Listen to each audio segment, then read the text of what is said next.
Okay, good morning, everyone. So last week we have discussed related to this and bipolar transport. I think those most important conclusions that if we consider an extrinsic p-type semiconductor, which is under assumption low-level injection, and then our n bipolar diffusion coefficient, which is d prime, and also the n bipolar mobility coefficient, which is mu prime, will be reduced to the minority carrier diffusion parameter, which are the dp and mu p here, because this is in the extrinsic p-type, and then also we consider the p and the p-type is a minority carrier, and this is the pretty important conclusion that that's why in the case of our a practical semiconductor device, for example, we have the MOSFET here, and then we have the p-type as a substrate. But if once we consider the current consideration and also the sum of the current effects here, we only consider the minority carriers, the parameter for the minority carrier, for example, the mobility of the electrons. So that's why in the channel, the most important parameters here that we are considered in the typical MOSFET, which is electron mobility. And rather, we don't have to consider whole mobility because we have the conclusion that the minority carrier diffusion parameter will dominate.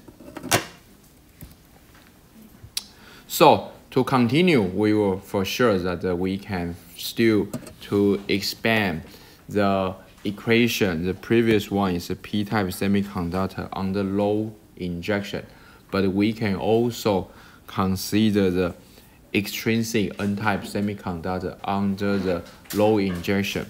And the conclusions from all these equations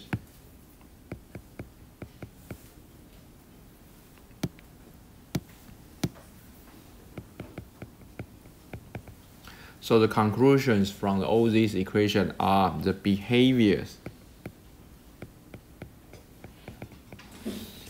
of this excess majority carrier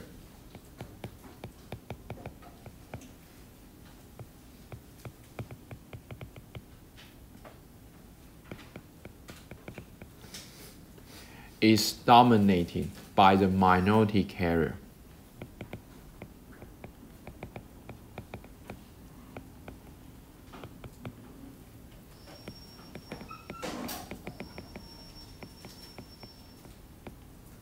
So that's a main conclusion that we want to learn from the n bipolar transport equation.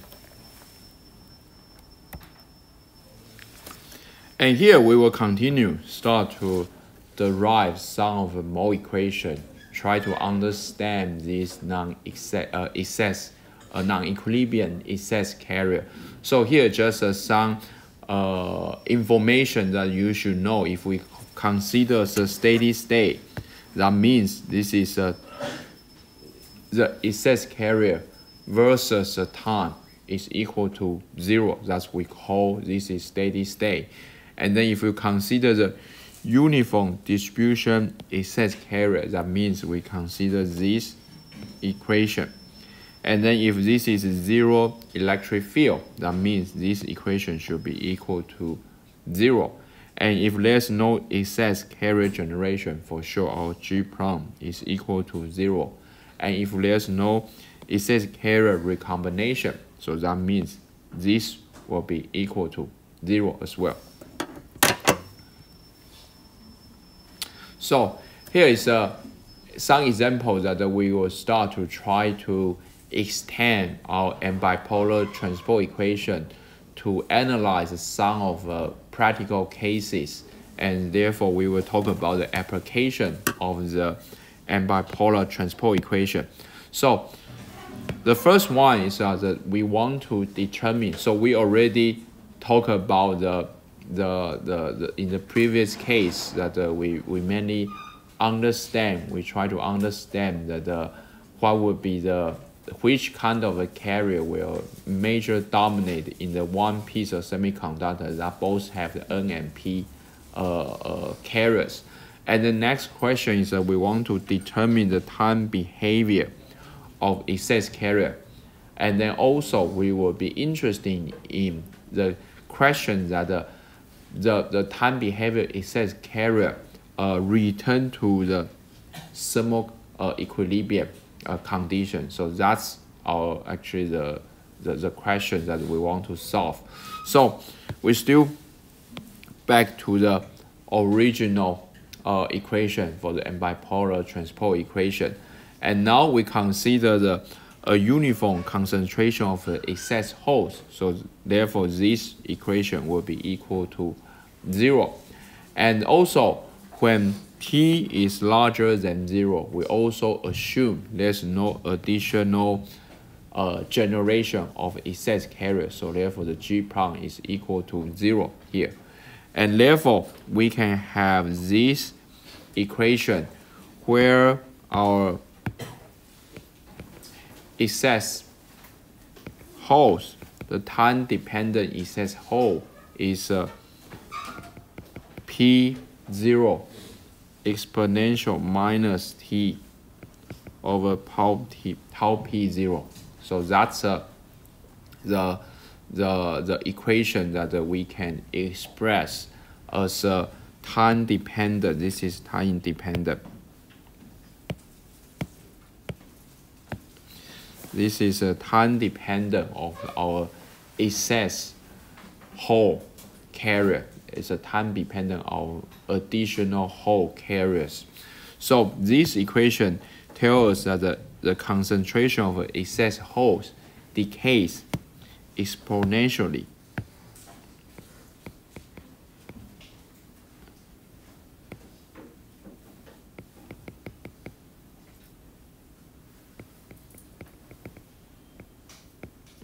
Decays exponentially with a time constant equal to the minority carrier hole lifetime.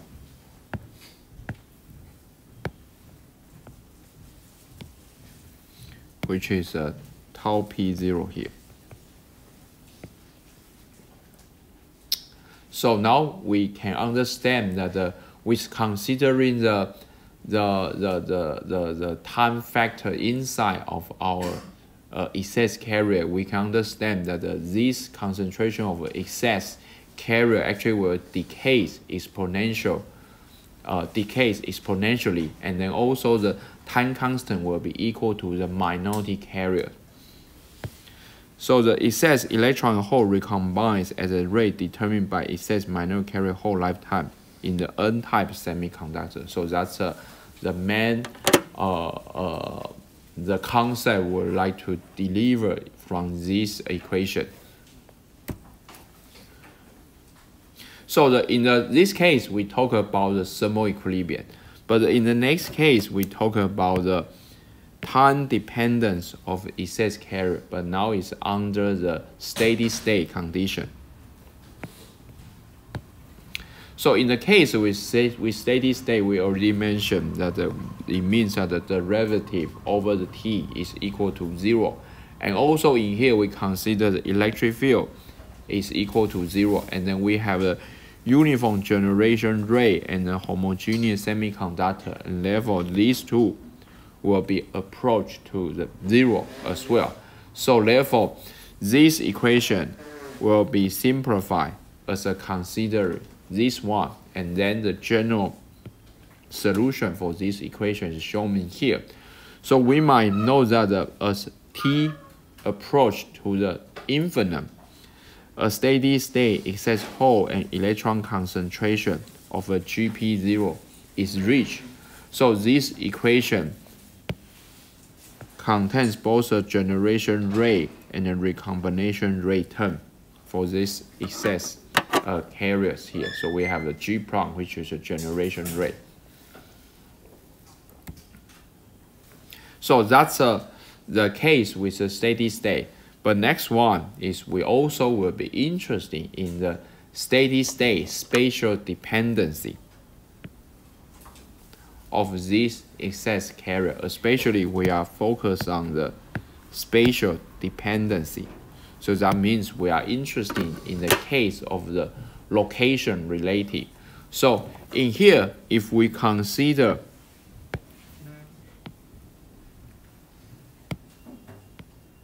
this is along the x-axis, and in the region where x equal to 0, and there's a excess carrier generation.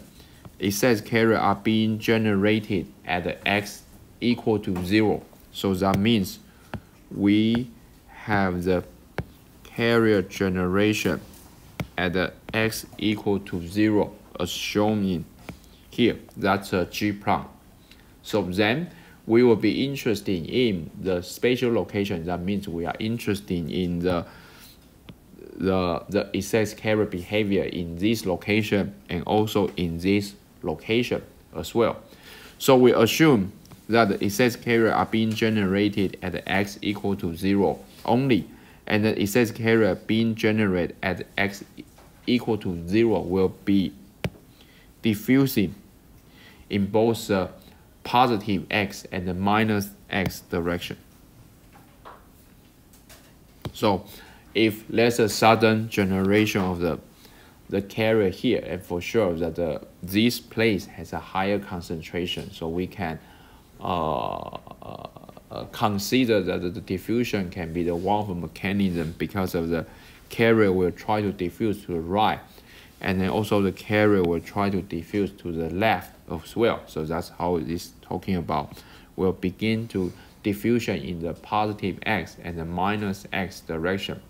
And also back to the very general equation here, and then we consider now the electric field is equal to 0, and then there's no additional generations when x is not equal to 0. So the G prime will have the G prime here, but the region here we will have a G prime equal to 0, and then the region here we will have the G prime is equal to 0. So therefore we can assume the G prime is equal to 0. And also in this case we consider the steady state. So with this consideration we can simplify the equation to here will become like in this way, and then we can try to solve this equation, and the general solution for this equation is equal to this one. And now we have the two cases. One is x is larger than 0. So that means we are interested in the solution, the behavior in this region. And we can write the equation as the excess electron carrier with respect to time is equal to the x equal to 0 times exponential minus x over ln. So that's the equation when the x is larger than 0. And similarly, we can have the equation that the x when x is smaller than 0.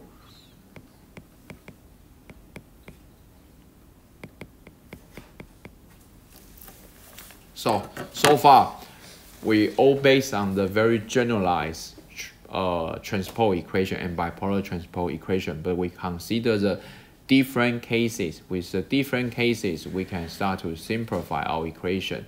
We have the consideration of the steady state, thermal equilibrium, and we also consider the G prime, the additional generation is equal to 0. So far, I think this equation in the end is simplified to the very simple cases that can be easily to understand.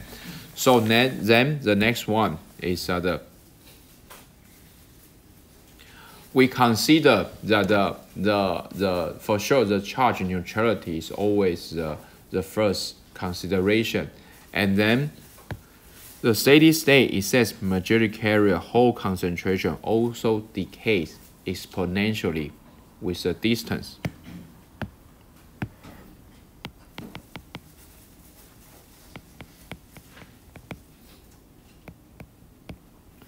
So this also tells us that our additional carrier will decay exponentially with respect to the distance, which with the same characteristic minor carrier electron diffusion with a diffusion length of the Ln here. So this actually start to tell us that if suddenly you have the certain excess carrier at x equal to 0,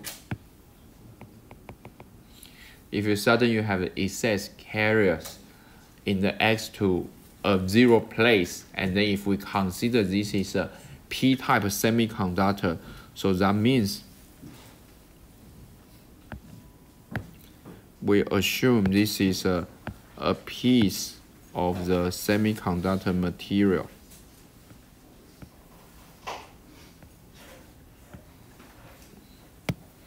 This is our p-type.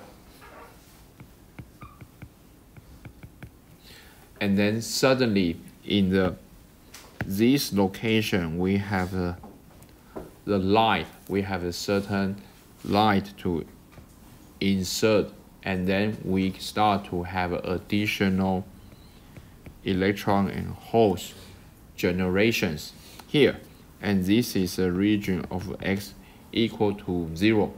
And then based on the previous equation, we can understand that if we look at the minority carrier here,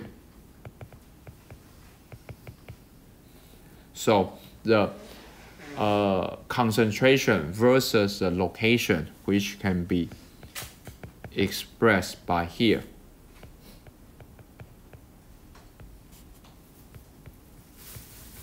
So this is exponential decay. And also this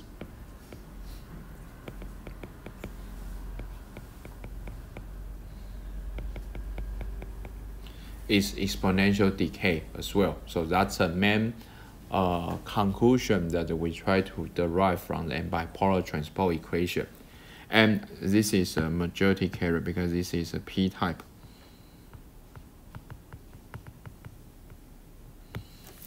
I think so far that the exponential decay is one of the most popular equations that we use to describe lots of behaviors in the physics way, as you have seen in so many cases that no matter for what kind of the phenomenon that you might already have in the past, I think the exponential decay is always one of the popular equation we can use. And then this bipolar transport equation also tells us that once we consider the additional generation of a carrier in the one certain place, and these carriers will also follow the exponential decay with respect to the case to the right x and then to the left axis as well. So that means if you look at this material,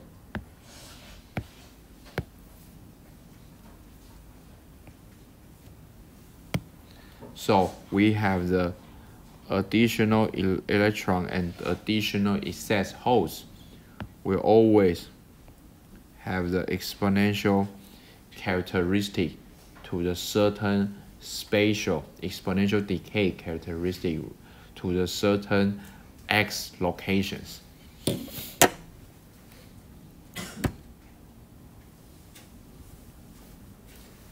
So now we understand the time dependency, we understand the spatial dependency. The next question is we try to combine the both. So therefore, the final questions we are interested in is try to determine in both the time dependency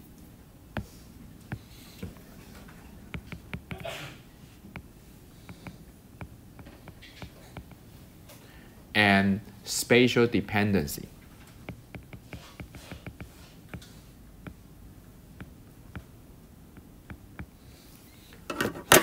So try to determine both the time dependency and spatial dependency of the excess carrier concentration. And also the calculations are very similar and the assumptions are very similar. We assume that there's a finite number of electron hole pair generated at the t equal to 0, because now we have to consider the two factors. One is the time, the next one is another one is the x. So we have to consider the t and then the x as well. And we assume that the G prime is equal to 0 when t is larger than 0. So it's only the generation at the x equal to 0. But once t is larger than 0, there's no more generation. So we assume the n-type semiconductor with a constant applied electric field equal to 0, which is applied in the x direction. And we calculate the excess carrier concentration as a function of the x and t. So again, we use this generalized equation, but now we will try to solve this equation, but this is not easy, so we just show the result here. By consider with the Laplace transform technique, so we can have the final equation that to express the additional excess Hall concentration with respect to the time and with respect to the spatial location. So now it would be more easy to understand if we try to use some schematic to describe this behavior. So now we will be interested in how to use the schematic to describe. So in the left hand side, this is consideration of the electric field is equal to 0. So if electric field is equal to 0, so we can understand that there's a time dependency which will follow exponential decay, and also the x dependency will follow the exponential decay. So we can know that in the case with the T1 will be like this way, but once the time increase, there's exponential decay, but also we will have the exponential decay to the right with respect to the distance as well. So then we can start to foresee the distribution, distribution of these excess holes can be schematically drawn in this way. But also, we are not only interested in the zero electric field, but for sure that we are more interested in the once we do have this electric field applied. So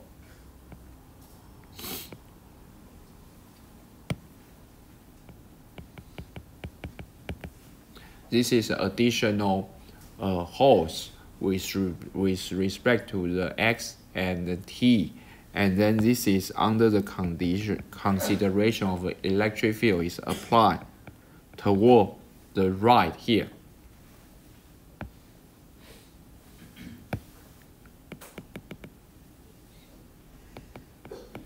So then we can have this schematic that in the beginning we should have the curve distribution like this, but once t equal to t1, which is larger than 0, then we can foresee the distribution will move to the right, and also t equal to t2 larger than 0, then we will have the curve like in this way. So basically it's the same like this one, but now we consider the electric field. So electric field will push the carriers moving in the one directions.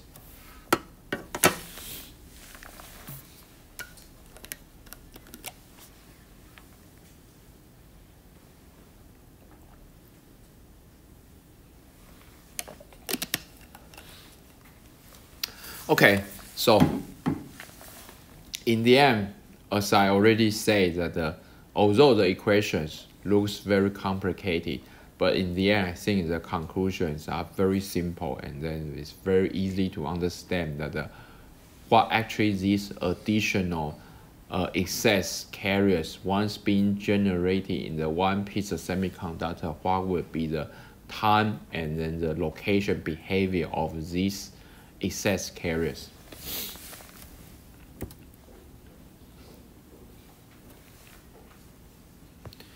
And there's one additional concept that we call the dielectric relaxation time constant. So now, if we consider a uniform concentration of the whole P is suddenly injected into the semiconductor surface, and then we will instantly have the concentration of the excess hole, and then the negative positive charge density that is not balanced by the excess electron concentration. So we will have the excess the holes being generated in the one surface, but immediately, actually we cannot immediately balance these additional holes here. So therefore, we will be curious at how is the charge neutrality achieved, and then how fast these things can be happen. So this question we are talking about is consider we have a piece of the N-type semiconductor, and now we suddenly have the additional holes being injected. So we are curious in this region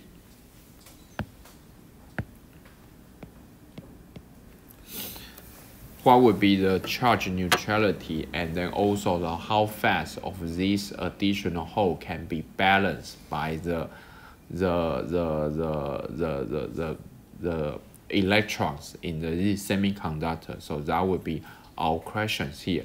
And therefore, with a certain calculation in here, we won't talk too much for this equation derived. I think you can look up by yourself. It's not that difficult. But in the end, we will get the very similar equation that we already have. It's always show us a certain exponential decay function, and then we define the tau d as a dielectric relaxation time constant.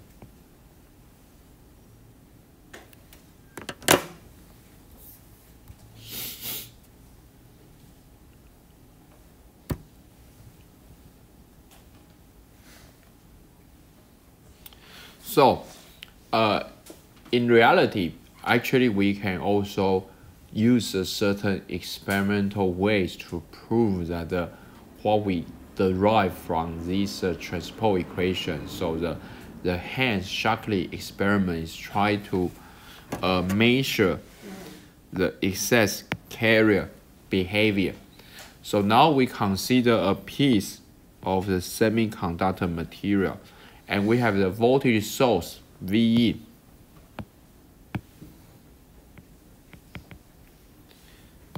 which is established and apply the electric field E0. So we give the voltage source here, and that will induce the electric field of the E0 in the X direction in the N-type semiconductor sample. And then the excess carrier are effectively injected into a semiconductor at the contact A. So we will have see the excess carrier can be injected from this region here. And then the contact B is a rectifying contact that's under reverse bias of the voltage source of the V2 here.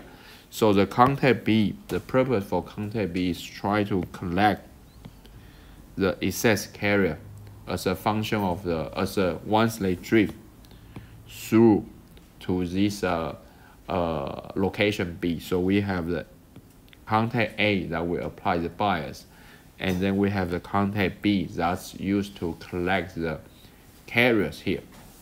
So we can use this simple experiment to try to measure the excess carrier behavior. So here is some more details here that of course we won't spend too much time again to describe this here, but in general you can see the left hand graph are very similar to the one we already draw. This is a time dependent, and the time dependent of excess carriers. And then also we can also use this equation. In the end, we can have the x equal to d. So once reach a certain distance, then we can start to measure this mu p, which is mobility.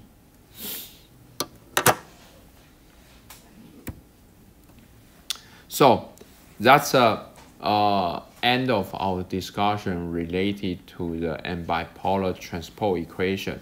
But in the end, once we want to incorporate the concept that has this electron and holes, then for sure that we will back to consider the band diagram as well. So in this case, that we will introduce some additional concept that we call the quasi-Fermi energy level. So the thermal equilibrium electron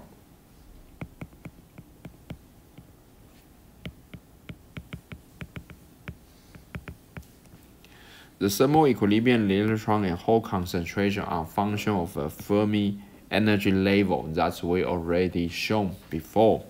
So we have the thermal equilibrium, that's a N0 thermal equilibrium electron is related to your EF, and for sure your thermal equilibrium holes are also related to your Fermi energy here.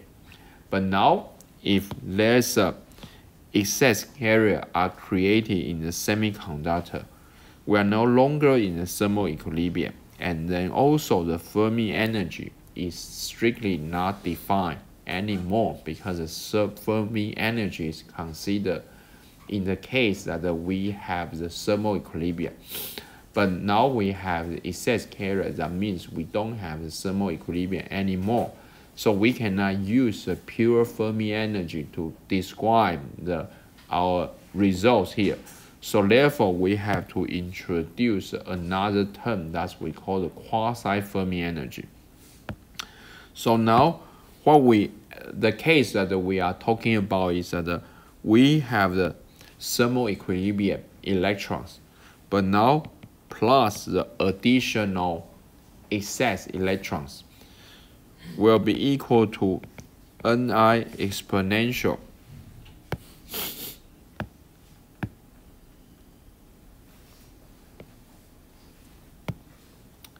now we don't use Fermi energy, we use a quasi-Fermi energy, which will be equal to EFN minus EFI over KT.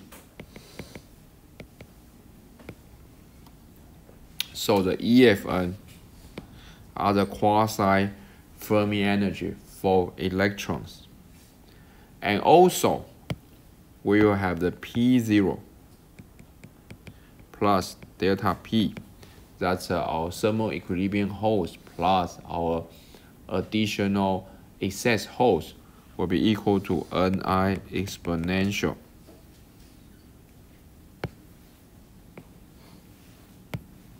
Now we also consider the quasi-Fermi energy for the holes. So that would be EFI minus EFP over KT.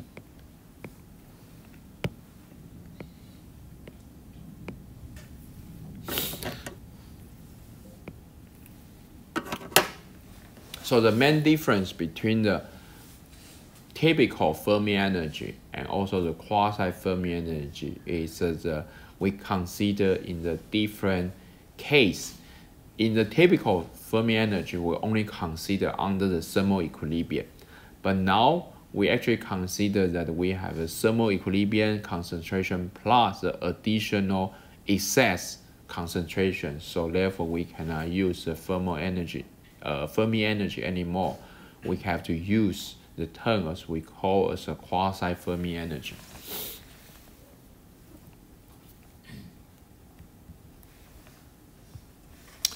So here is some more details related to the quasi-Fermi energy. In the left-hand side, we can see that this is the EF is close to the EC. So that's for sure this is N-type.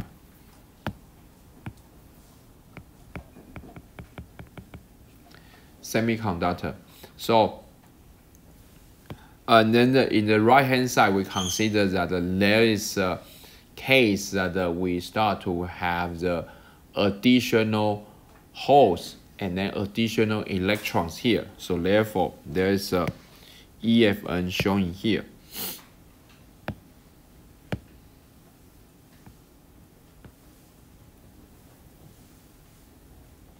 So this is mainly due to our delta N.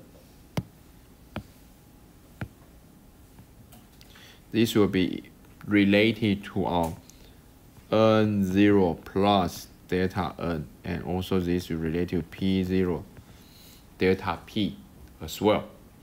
So now we can see that if you look at this material, this is N-type semiconductor. So the majority carrier is electrons.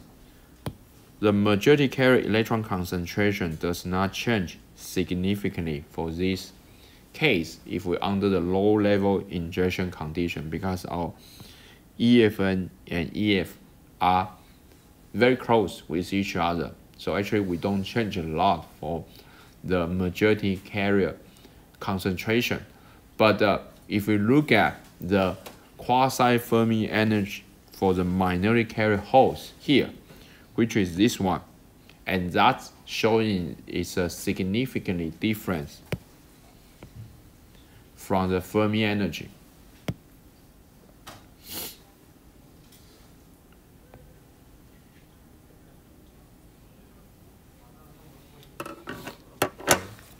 So in the case with a consideration of the one type of material, we can understand that once we consider additional electron holes here, the additional electrons, additional majority carrier won't affect too much for our Fermi energy. But however, the additional minority carrier will huge difference.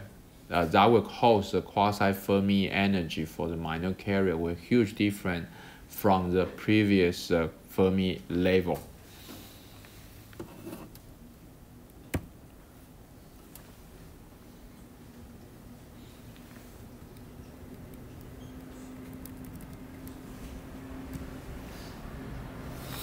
Okay, so the next question is that we will be interested in the excess carrier lifetime as well. So in here we will consider as a series that we call the Shockley Reed Hall series of the recombination. In general, we just call this as a SRH.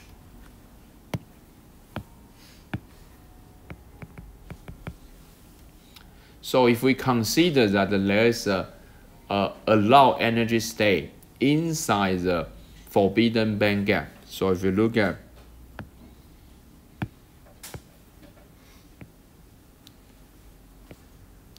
the situation here.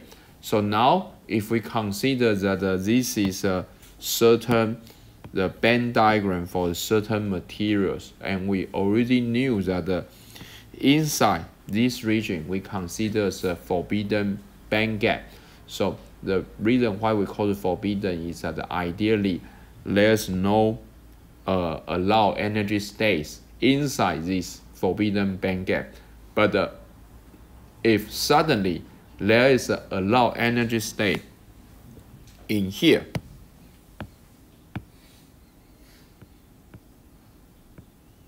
and then this allowed energy state with energy level of the ET. And sometimes we call this allowed energy state as a trap. So therefore, this allowed energy state inside this forbidden band gap might act as a recombination center.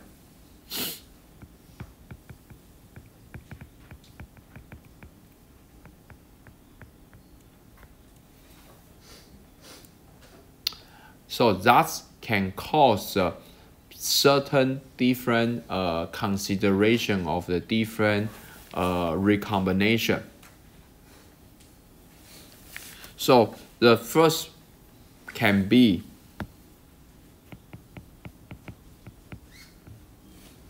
that we have the electrons can be jumped to this allowed energy state, and thus we'll call a case that we call the electron capture.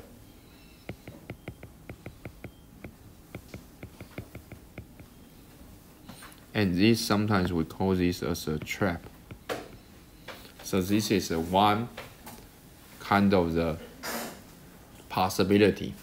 And also, because this allowed energy state and then the carrier state here is not stable, sometimes the electron can be jumped to here, but sometimes this electron captured by this allowed energy state can be also emitted as well.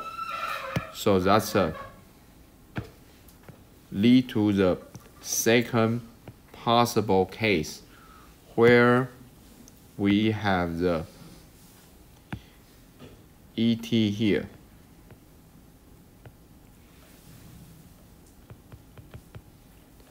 And then now our electrons inside this energy state can be emitted. And in this case, we call the electron emission.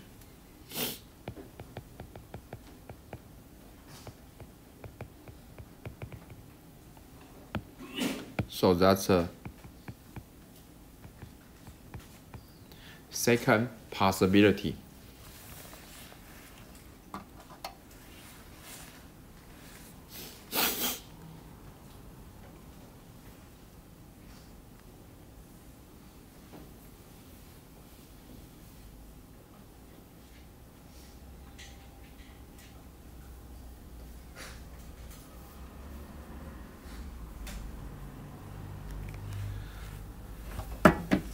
So similarly, since we consider the possibility of an electron can be being captured or emitted, captured by this allowed energy state or so-called trap, but also this electron can be emitted from the trap. And that means, in reality, we not only consider the electron, but the holes can be happen as well.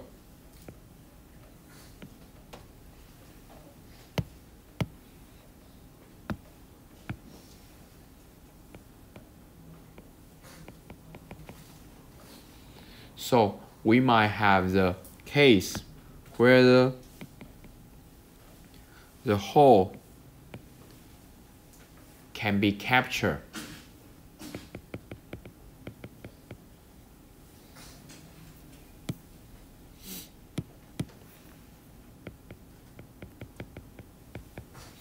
by this trap, by this allowed energy state. So that's a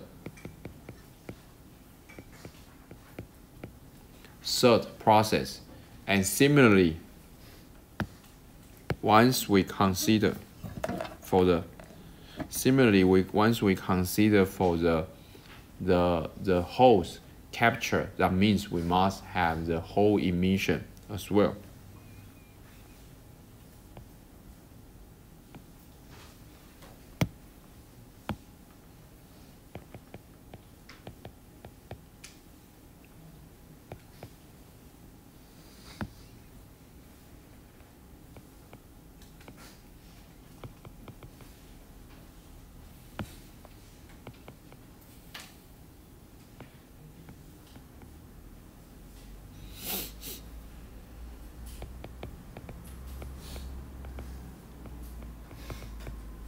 So that's a hole emissions. So generally, we can use this sharply read hole series that to describe lots of the carriers being captured or being emitted.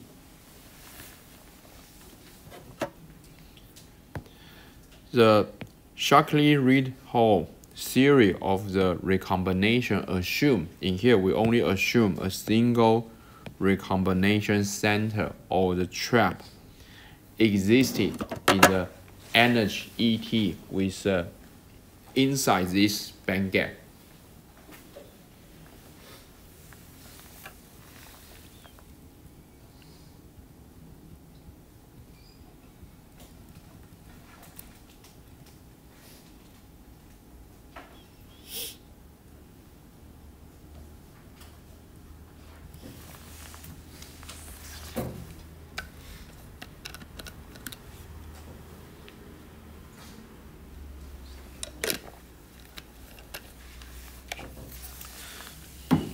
So let's start to look at some details for each process, but the general ideas already explained by the previous slide, but here just some more detail.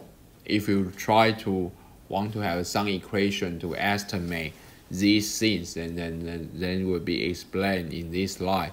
So the process 1 is already mentioned. This is a capture of an electron from the conduction band by the initially is a neutral empty trap.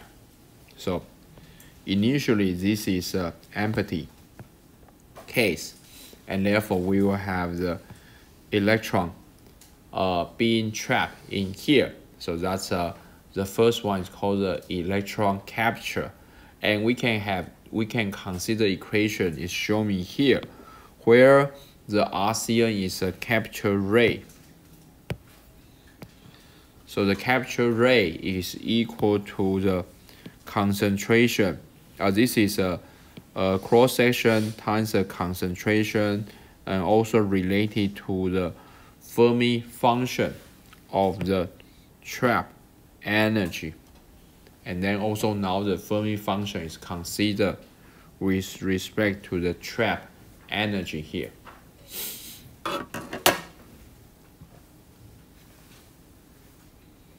So this is the first process, and then similarly we can have the second process where we consider the electron emission.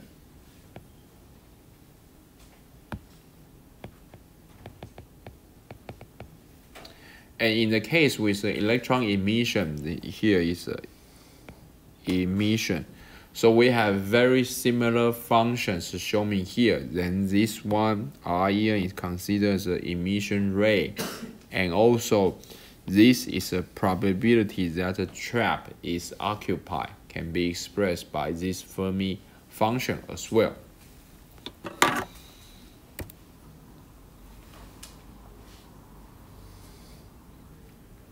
So it will be interesting to understand if under the thermal equilibrium. So in the case with thermal equilibrium, that means this equation will be valid, because this is a thermal equilibrium. That means that your electron capture rate is equal to the electron emission rate, right? So this will be equal with each other. And then we can put the equation that we already have in the previous slide, and then we can have this one as calculated as shown here. So this is just a certain a further equation derived here. But now if we consider the non-equilibrium, so non-equilibrium means that our excess electron exists, and therefore this excess electron is equal to our capture rate minus our emission rate, which is not equal to 0. Then we can further just put in the previous equation we had, and then to derive for these equations. You might be wondering that why we have to do some calculation here. But to be honest, in my opinion, I think the understanding this process is way more important than the equation that we show in the later. That's why I didn't spend too much time to derive the equation, because at least so far with my semiconductor experience, I have never used this equation yet. But it's good for understanding. But probably you will use, because everyone is in the different field. Probably you will use this one. But as this, I would say, to understand the physics behind is much important. So that's why sometimes I will skip lots of equation calculation, because in the past several years, some of you might feedback to me that you want to have more equation calculated, more detailed to understand how this equation derive.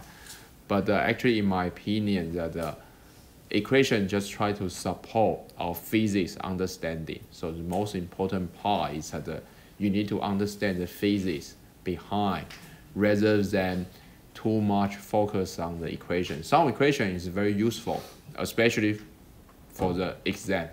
But for reality, practical consideration, most of the question can be quickly solved by the software so far. So that's why we don't use this equation very often, like probably compared to the 20 years ago. But it's good to use to understand that there's still have some equation behind to solid, to very strong to support our physics here. So as I say, so that's why I didn't spend too much time in trying to derive this equation. But if you are interested in, I believe you can find lots of materials online to help you to understand this equation. Okay, so similarly, as I say that we have the electron emission and electron capture, but similarly we also have the hole capture and also the hole emission.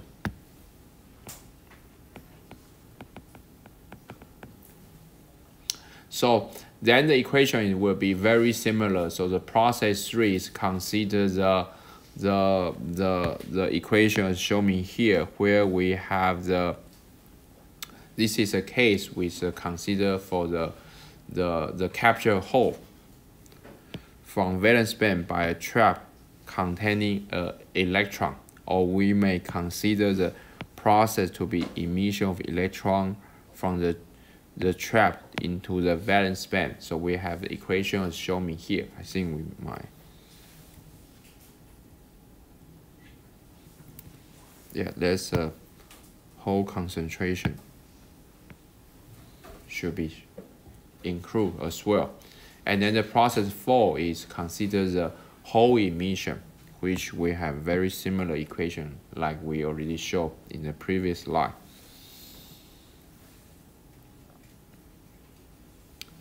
So again, if we consider the net rate, so the net rate will be this equation, where we consider the capture rate minus the emission rate, and we have this one is similar to the case we consider for electron. But now if we consider the same excess carrier for the electron and holes here, so in the end we will have this one, which is talking about the recombination rate for the electron and holes can be generalized as shown me here, this one, which is defined as R here. And in the under the thermal equilibrium case, our recombination here is equal to 0.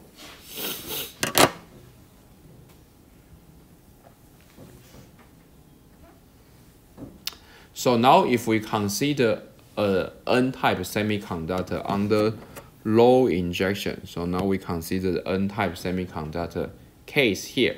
So if the trap concentration is increased,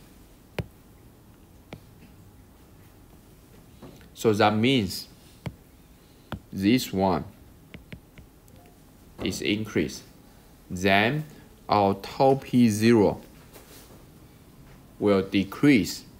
So that means the probability of excess carrier recombination increase.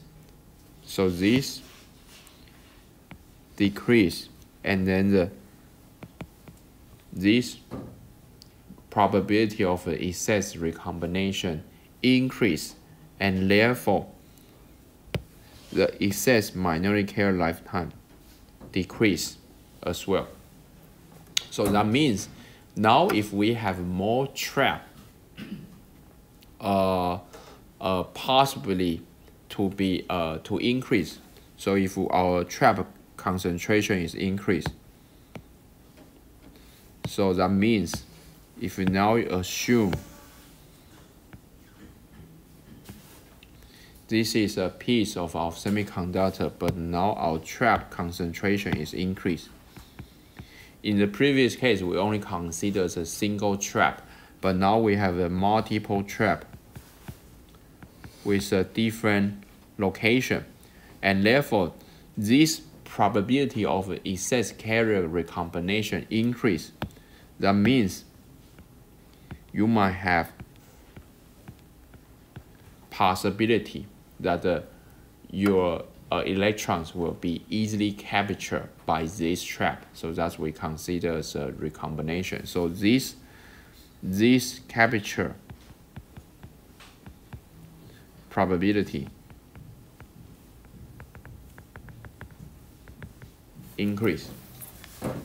So now this phenomenon can be understood from this equation.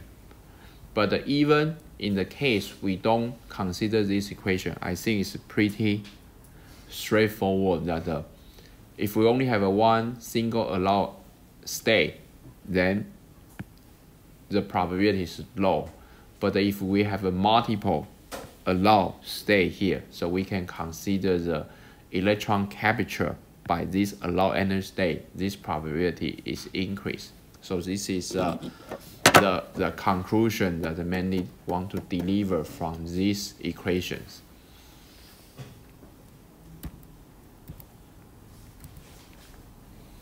So the last concept that I want to illustrate here is about the service state, and this is actually pretty important if once we consider the reliability.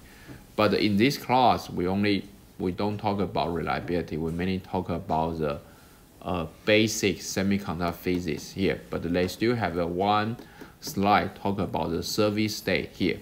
So this service state actually just try to tell us that in reality, when we try to fabricate the semiconductor, actually the semiconductor is suddenly terminated in the one service. For example, if you look at this MOSFET structure,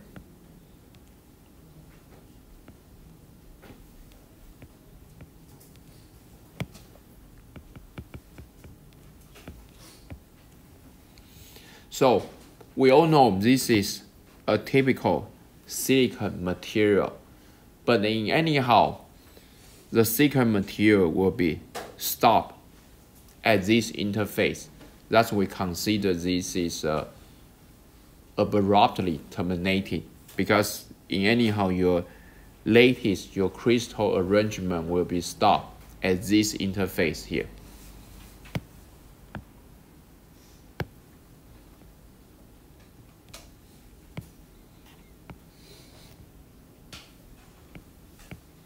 And this terminating actually will cause the problem because of the perfect periodic nature of a single crystal lattice will end abruptly at this service. So that means at this service, we don't have the perfect lattice arrangement anymore, because you will stop your bonding somewhere. And then that will cause a problem that if you look at the band diagram here,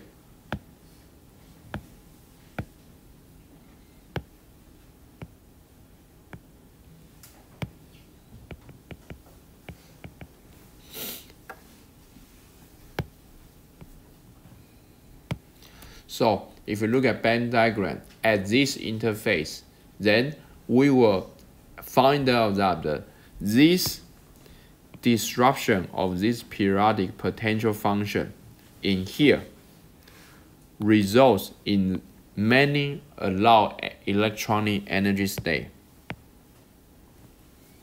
inside the band gap. So this is some of the extension concept related to the SRH series.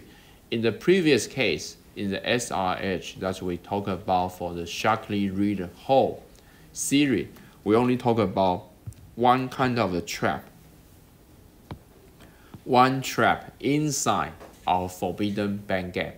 And this trap can be some of the crystal issues that we are missing some of the atoms that we already mentioned in a bit while ago, that once there's a crystal imperfection, we easily to have the certain allowed energy state that the electron can flow in. And this one is similar to this case, because right now we have the very abruptly terminating. So this termination will cause the problem completely to break the lattice, the very periodic lattice arrangement. And once we don't have the very good lattice arrangement and in this place, actually this suggests that in this interface we will have many allowed energy states.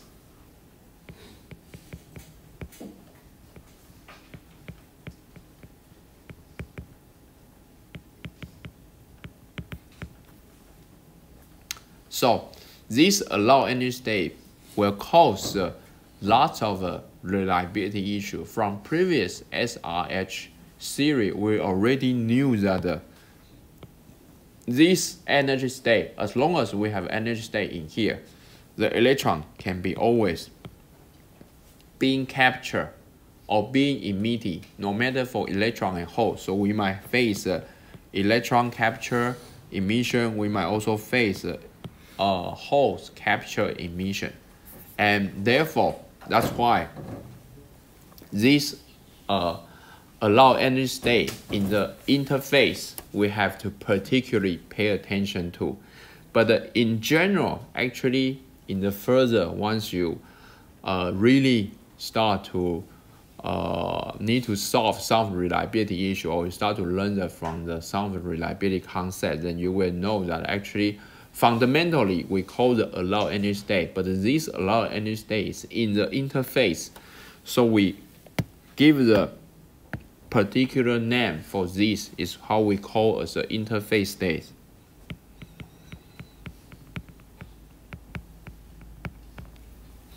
And then this interface state will cause a huge problem for our device characteristic, because as you know, in our MOSFET, we have a dielectric here. And then on top of the dielectric, we apply the certain voltage. But just below this interface state, we are actually is a region where full of lots of electrons. So that means our electrons just generated nearby this interface in the very close region, because our electron is generally in the very surface. But now we also have lots of the interface state. So now we can consider that these electrons are being easily captured by this interface state. So the electrons can be captured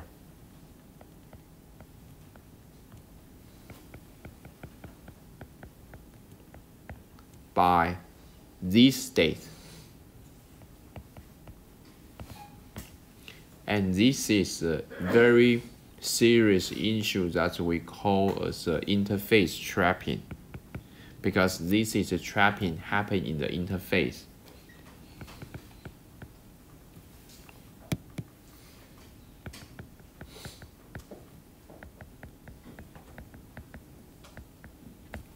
So this is the issue we call the interface trapping. And then that's one of the most complicated reliability challenges for all kinds of semiconductor. No matter what kind of semiconductor you are working in, silicon, non-silicon, 3-5, 2D, whatever, even for memory, we all suffer this interface trapping, because in the end you always have the certain terminated a surface with another material, and that's always cause lots of electron trapping here. And the reason not only cause this trapping, but also sometimes it will also cause us electron mobility issues here, because once you have the trapping in this interface, assume you have an interface here, and then you have a lot of electron trapping in this interface. This is our source and drain. This is our source drain. So you have an electron capture in this interface. So that means your electron will stay in this interface. But in the meantime, you also still have a certain of electrons in the channel want to flow to the right because of your applied electric field, your applied bias here. Then you have the negative electrons here, and this negative electron in the interface will cause the Coulomb repulsive force. So that means this electron will try to push this conducting electron away, and then you can start to foresee you will have the issue of this electron will be being pushed not in the just to the right direction, but sometimes also to the bottom, and this is the issue we generally call as a scattering.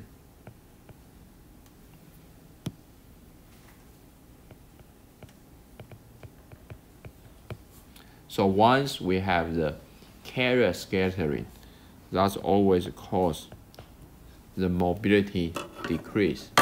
So unfortunately, if you make the device that has a lower mobility, probably that means your device are suffering this trapping issue. So the general guidance to solve the mobility is always try to improve the interface properties by using the process, by using a different dielectric, by using a different device design. So that's a general issues in all kinds of semiconductor. Although in this textbook, we only spend, if you really look at the textbook, I think they only explain this in 1 or 2 pages. That's most of the people, most of the students are ignored, and then probably most students didn't realize that the importance of this one. But actually in the end, this is pretty crucial to impact our real device characteristic.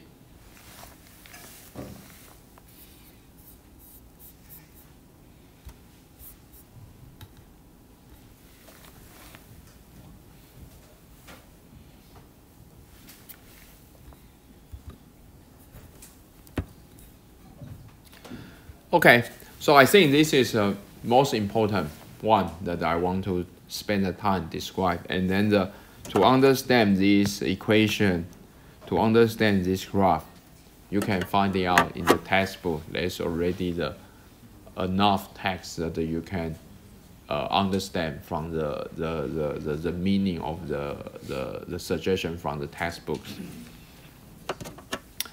Okay, so we still have some time, so we will start to move on for the new chapter here.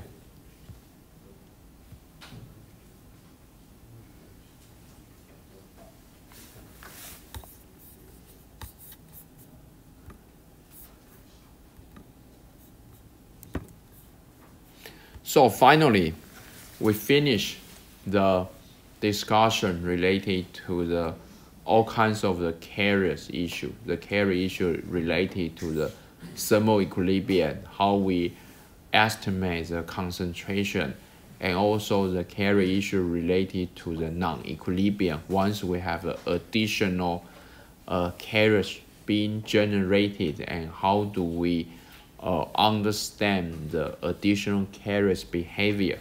So these are the fundamentals related to the behaviors of the electron and holes here. But now we will start to move on the building block for our semiconductor device, because in the end the most important part still will be the device rather than the pure understanding of the carrier's behavior.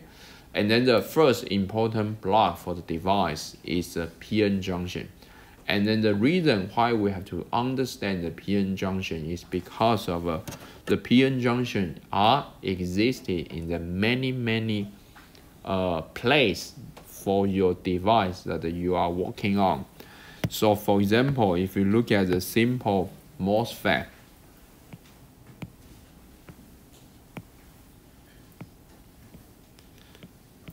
as we already mentioned, that a simple MOSFET, we have the P substrate, we have the N plus, we have the N plus, we have the dielectric,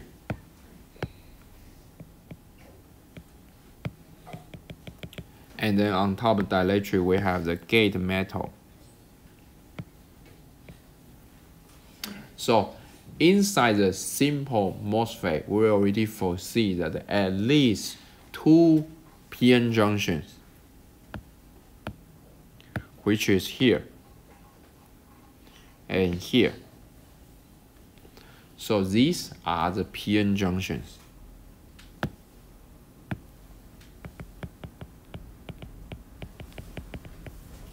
So to further understand the MOSFET, and then for sure the first beginning is we need to understand the electrical characteristic and the physics, what could be possible happening in this p-n junction. So that's why every semiconductor textbook is always talking about the p-n junction first. So if you look at the basic structure for the p-n junction, it's basically just a piece of the N-type semiconductor, and then a piece of a P-type semiconductor that trying to connect it with each other. And then in this interface, this is a place we refer to as a p-n junction.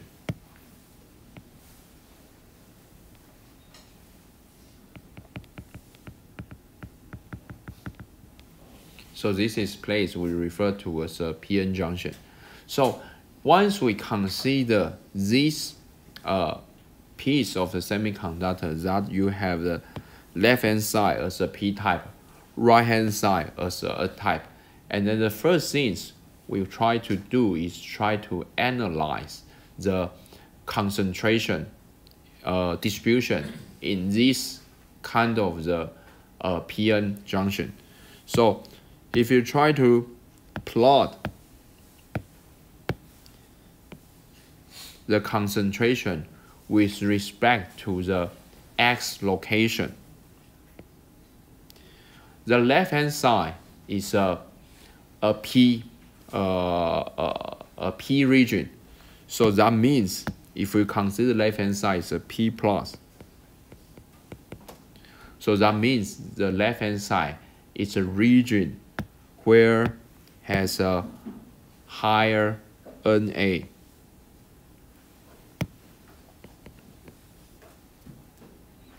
And also, in the meantime, if you look at the right-hand side, which we consider as a N region, and that means this is a regular N, not the N plus or N minus, but in anyhow, the N suggests that this region has a little bit lower electron concentration compared to the P region. So now we can schematically to draw the concentration distribution in the left and right, as shown here, where this is ND. But now if we look at this concentration distribution, the first physics we can expect is a diffusion, because this is a region we have the higher hole concentration. This is a region we don't have any hole It probably have, but it will be very, very limited. So therefore, we can expect the holes in this region will try to diffuse to the right.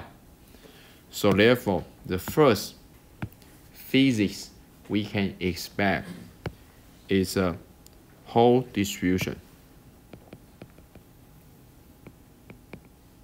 Hole diffusion.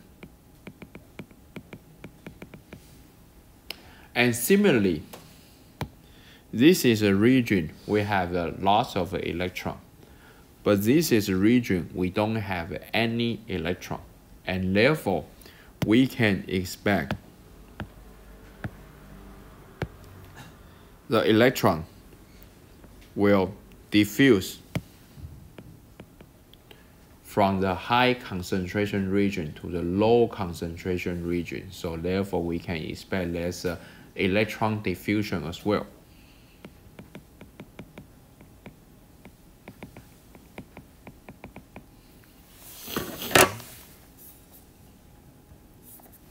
So the majority carriers electron in the N region will begin diffusion into the P region, and the majority carrier holes in the P region will begin diffusion into the N region.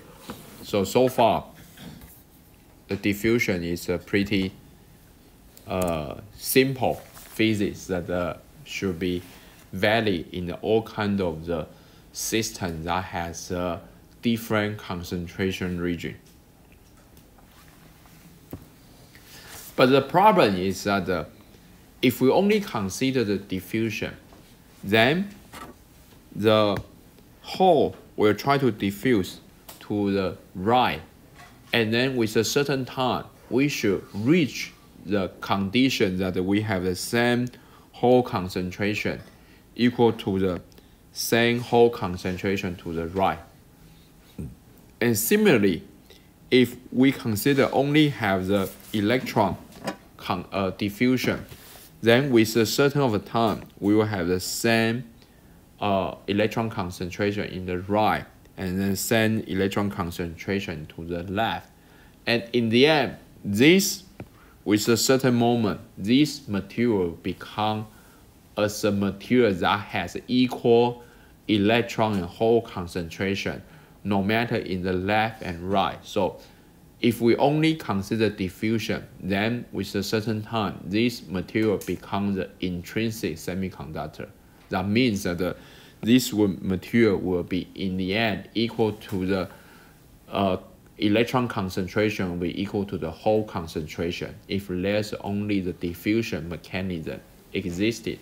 But as you know, this is not possible, because if you just try to have the certain semiconductors that connect with the P and N, you put there for the 10 years, it still will be as a P and N. It will no longer become the intrinsic material. So that means that there's another mechanism will try to stop our diffusion mechanism. So that's a key we will start to explain. So once we have the electron diffusion from the N region,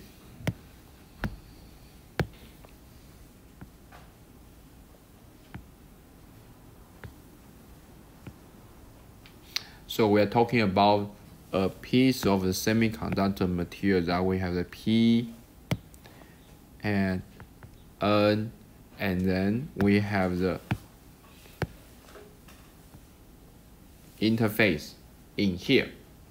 So the first situation is that once we have the electron diffused from the N region, and then so we have the electron will diffuse from here, and actually there will be some positively charged donors will be left.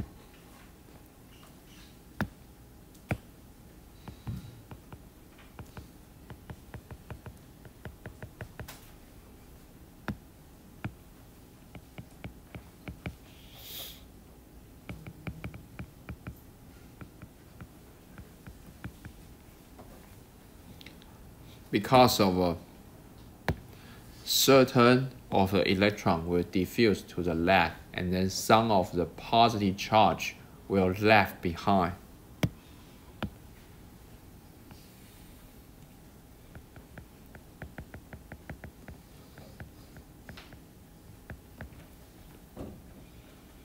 And also, the same things that happen if we have the hole diffused from the P region, and therefore they will have the some negative charge acceptor atoms left behind. So that means we will have the some negative charge existed in here.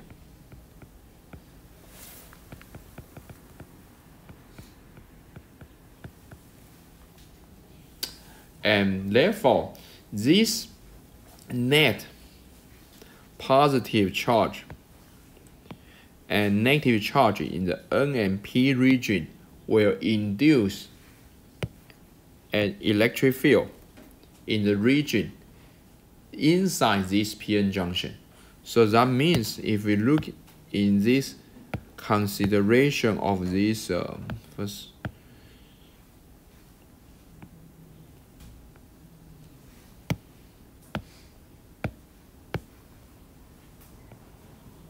So this positive and negative charge in the end will induce electric field.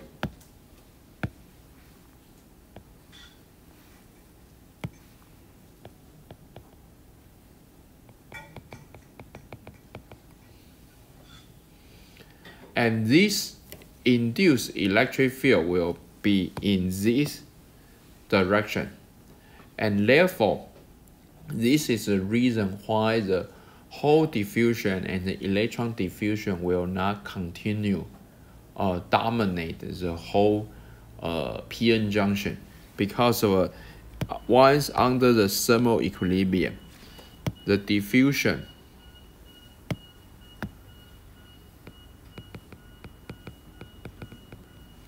and the E field force will be exactly balanced with each other. So we have the hole diffusion to the right.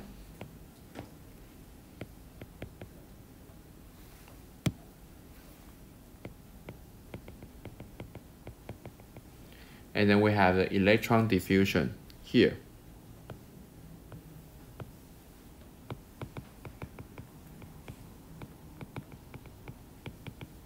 So this induced electric field inside this p-n junction will try to balance the mechanism coming from the diffusion, and therefore the diffusion will be only happen for a while, will not happen to completely dominate.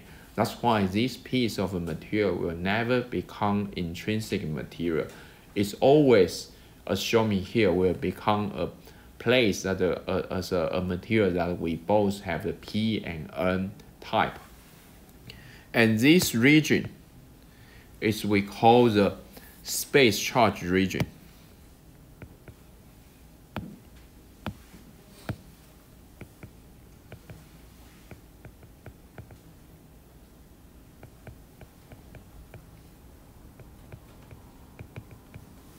Why we call it space charge? Because of there's a charge here with a certain space. That's what we call the space charge region. But sometimes we also call this as a depletion region.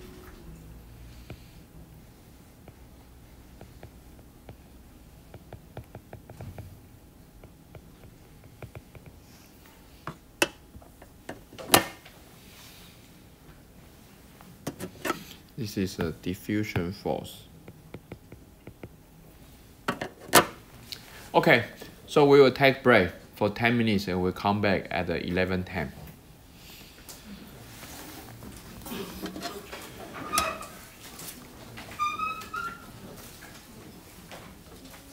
By the way, please remember to hand in your homework.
对温度，温度相关，对啊，所以两个是属于这种，这两个是导致，它其他都一样，它现在只是把300度的 C 换成300度的 C， 所以你不去考虑3跟这样，我们是考虑2个 ratio。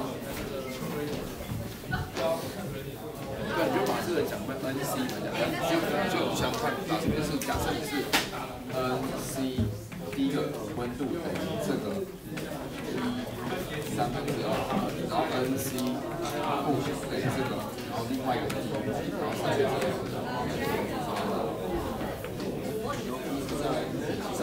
对啊，那所以他现在就是看对啊，然后所以回到你刚刚那个。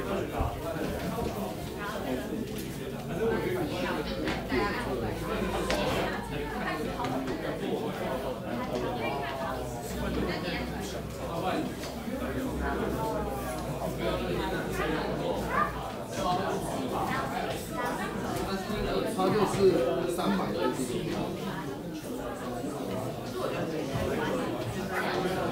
对，然后300换成300的 NC， 对，那你300的 NC 300的 NC 放进去的话，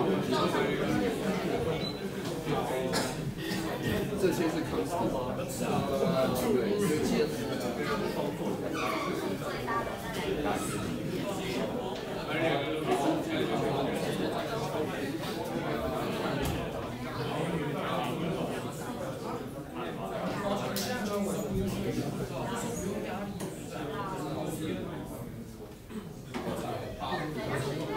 如果你直接把它也算进去，原本用这个 NC 带进去算的话，原本用一级算的方式。对，它重点是它给你 NC， 就是它希望你可以把考试的时候要怎么可以避开这些方式。对，所以你有 KC 的时候。对，我知道，如果他给你的这个 NC 给你的希望可以避免去讲到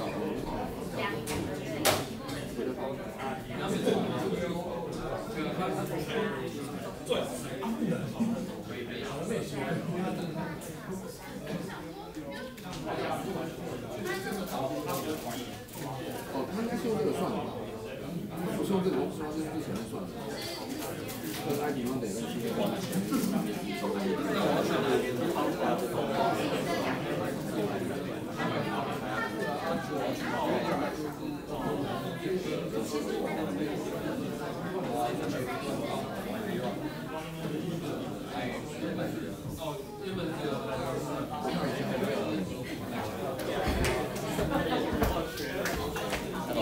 对。对，你在一起跟我讲一下，我们可能要帮你安排一下。你是什么时候考试？你是什么时候出的？20号嘛，对不对？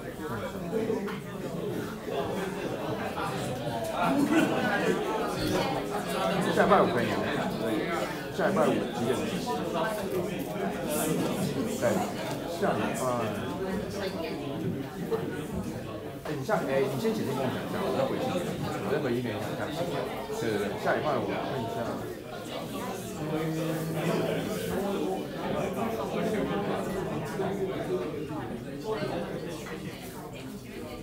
算下礼拜五。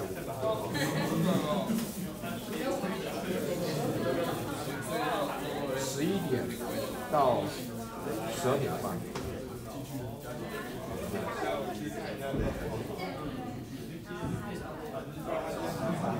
对对，18号。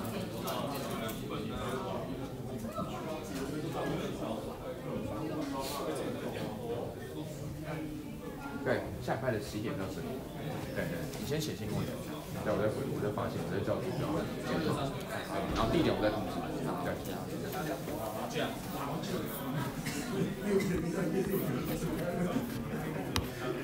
不是你发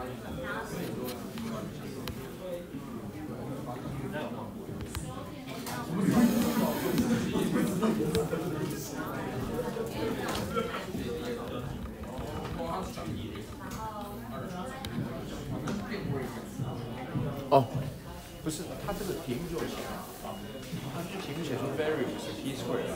哦，对啊，题目就有写啊，题目就有讲这个。对啊，题目就有讲这个 variable t square。哦，对啊。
这不知道能不能用，不好了。这感觉就是老师的。老师，这是你的笔吗？不是，都不是。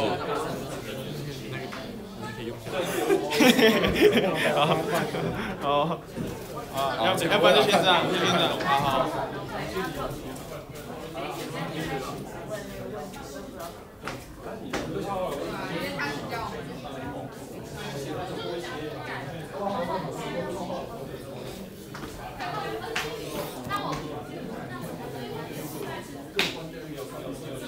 斜率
Okay, we will back to the class, and then with this time I want to spend 10 minutes to discuss.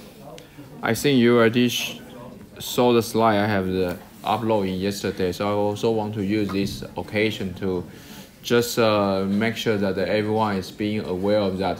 So this is an update course schedule from now till the end of semester, and there will be no class on this day.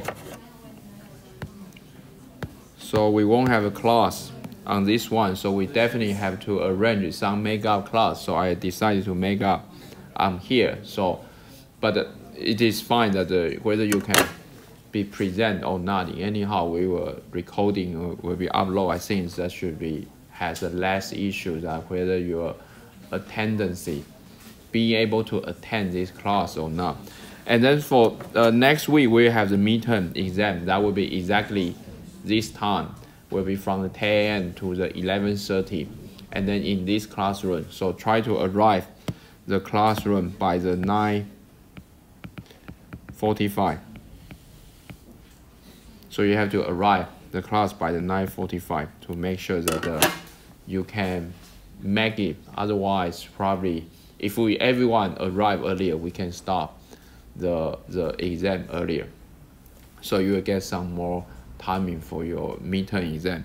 And then I got a mail from some of you say that whether I can share the equation that being used in the midterm exam. But unfortunately I cannot, because otherwise you just only need to prepare those equations. So sorry, I cannot. I think as long as I say that if you try your best to be familiar with homework and try your best to be familiar with everything in the textbook, I think it should be fine. We have been done this in this year will be the 8th year for my time in the NYCU. So we have done this in the last 5 years. So I think everyone is pretty fine with this the preparation. So I believe the past student can do it. You can also make it as well. So we will have the exam next week, and then we will have some makeup class here, and then to accommodate all of the requests. And also, in the first week of June, I will also not be able to come because due to some conference. So therefore, I decided to arrange the final exam a little bit earlier, and in the May 29, 6 p.m. So we need to arrange the exam in the evening. So I hope you can make it. If you cannot make it, you have to let me know as early as possible. But I already announced. So there's a very limited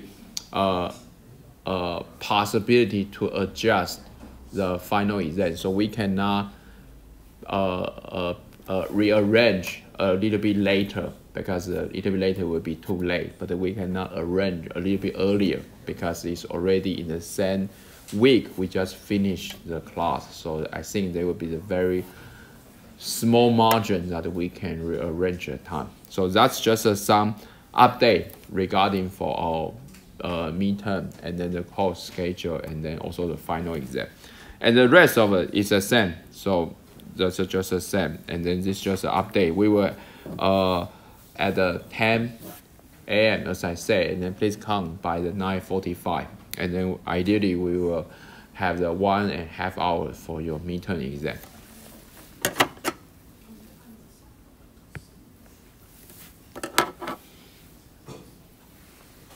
Okay, so we will continue for the discussion related to the PN junction here. And first of all, we were interested in the case without any bias here. So because there's no bias, and then the junction is in the thermal equilibrium situation, and that means our Fermi energy level is constant throughout the whole entire system. So the structure we are discussed is shown here.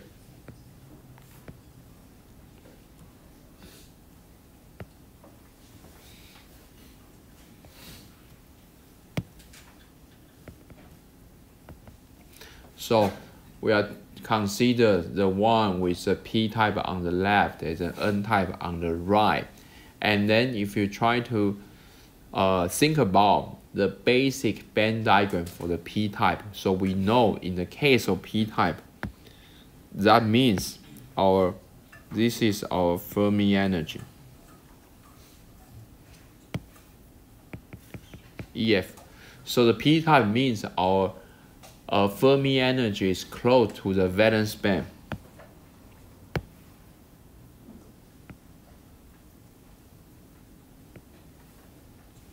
So in the left hand side, we should have the band diagram like this.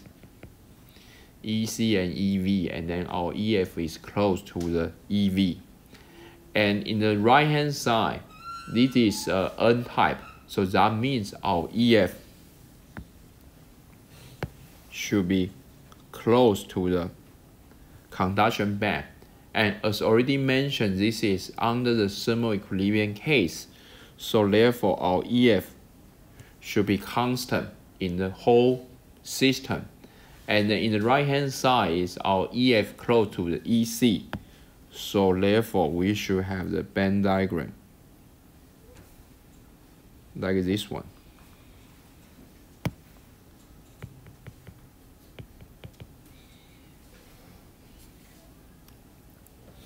And also, because this is exactly the whole system from left to right, so our conduction band and our valence band should be continuous as well.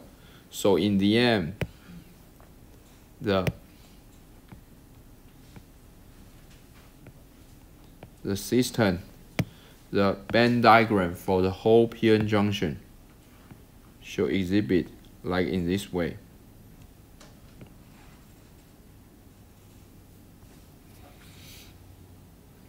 And this is bending regions exactly to match our space charge region.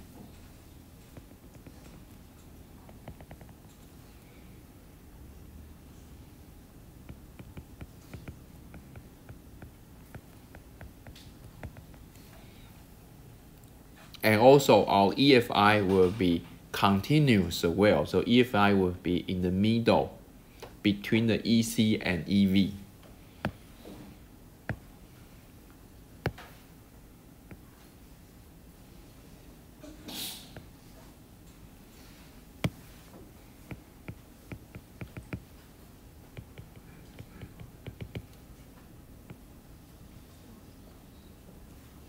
So this is our EFI will be the EC and EV. In the middle between the EC and EV. So this is a completely band diagram in the p-n junction. And the most important is this region. In the space charge region, we can clearly see that there's a bending inside this p-n space charge region. So now if we consider the electrons in the conduction band in the N region, which is this one. This is the N region, so the majority carries the electron. And the electron here will see a potential barrier in trying to move into the conduction band, H. And this potential barrier is referred to as a building potential barrier.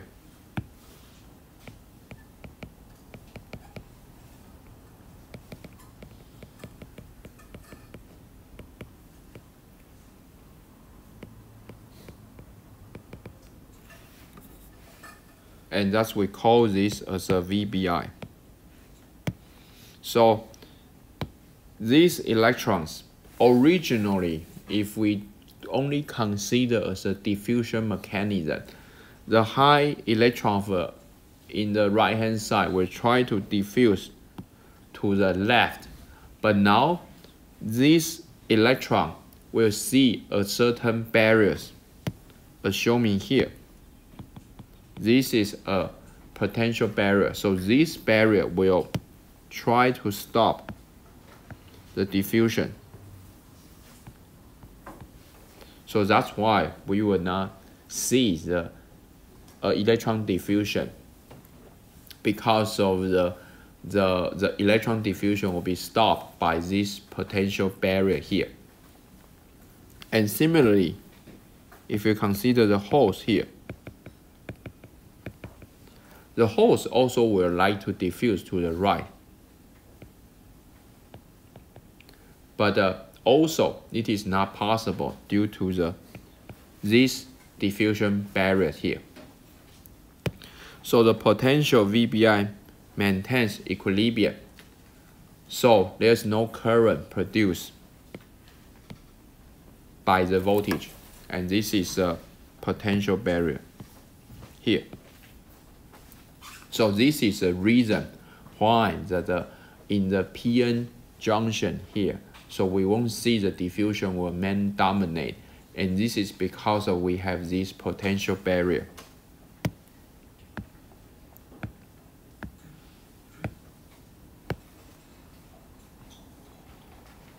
And this is our built-in potential barrier, BBI. And then we can also try to calculate the difference between the EFI and EF. In this place, the difference between EFI and EF will be the E phi FP. And then this one will be the phi E phi FN. So the VBI is equal to E phi FP plus E phi FN. So that's our built-in potential barrier. So because of this built-in potential barrier, so then the diffusion will not continuously happen.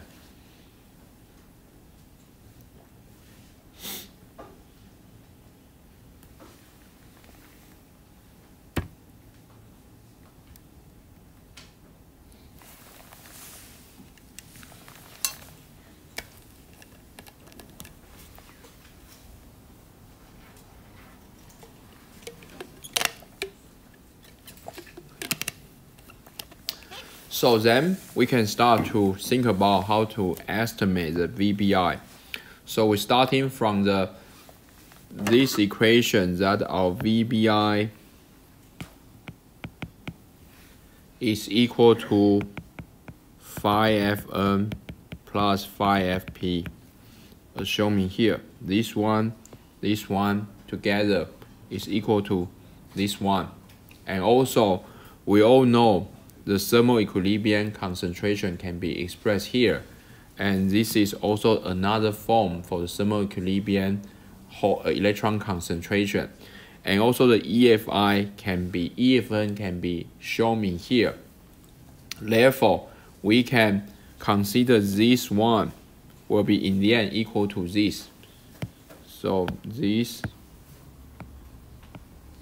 will be reformed as here, and therefore we have an equation of a phi Fn is shown in here, and this one can be put inside here, and similarly we can derive the phi Fp, which is shown in here, and in the end the VBI is equal to KT over Q natural log NAND over NI squared here. And we all know the KT over Q can also be defined as a VT. This one can be defined as a VT. So now the equation for the VBI is equal to NAND NI squared here. So that's the building potential. So we can see the building potential is related to our concentration in the P and N.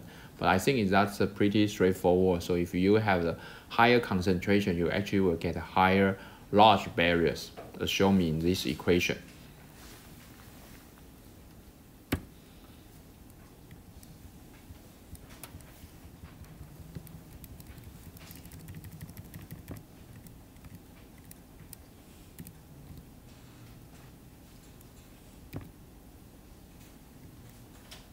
So since we all know the potential right now, and for sure with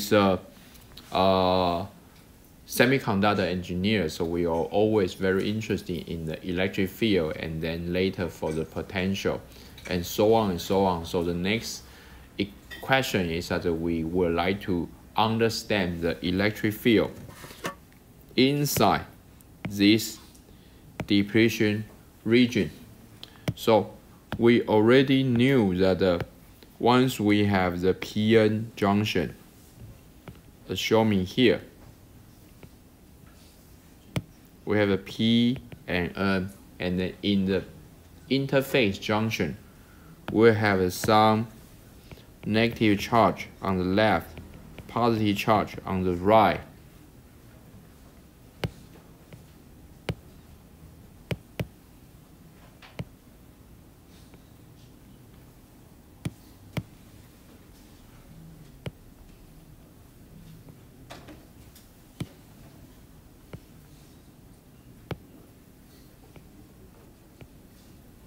So we have a negative charge on the left and then a positive charge on the right, and then we can define this as a minus XP, and the right is XN here.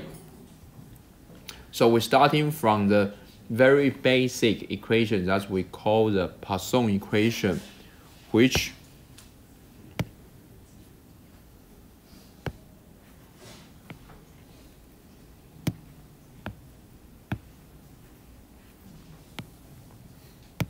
the second derivative of the charge, potential,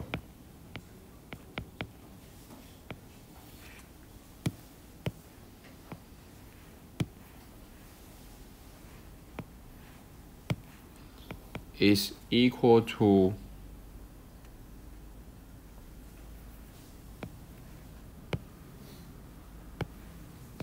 minus charge distribution rho x over x on s is equal to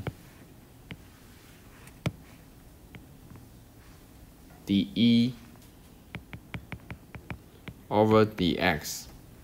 So this is the Poisson equation. So we can use this Poisson equation to start to estimate the electric field and also the potential. So from this equation, this is a charge distribution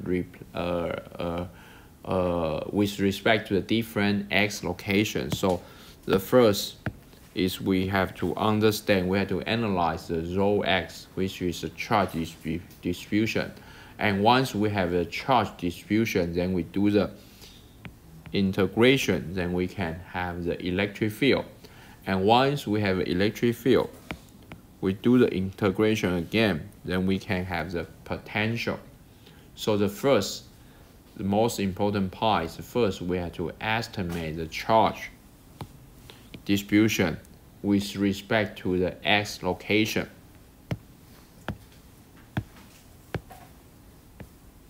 So from this schematic, we already knew that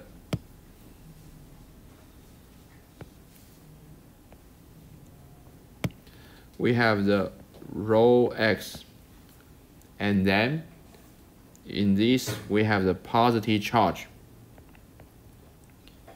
up to xn, and we have the negative charge down to minus xp.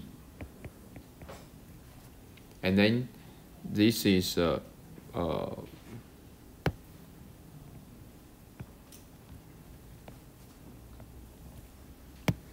And also the y-axis in here will be ND, and this will be minus ENA. So this will be the charge distributions inside this space charge region of the PN junction. So now we have a certain equation for the rho x. So in the rho x between minus xp and 0, then this can be expressed as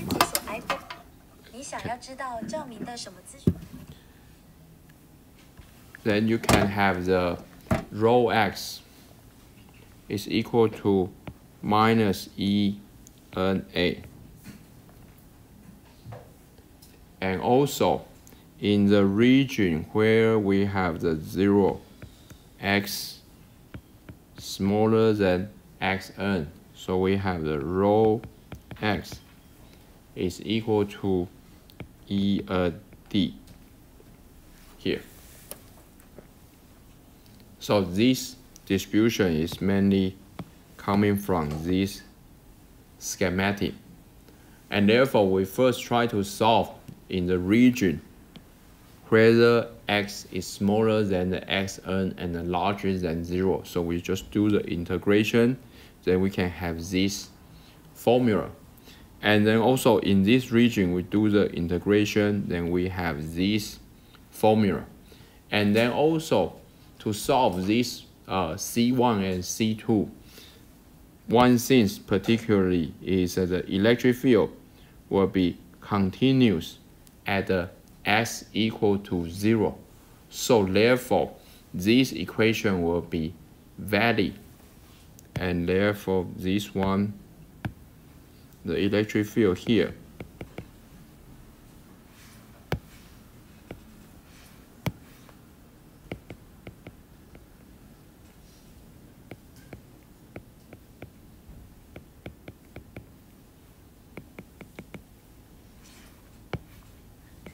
this is electric field in the right hand side, and this is the bottom one is electric field in the left hand side.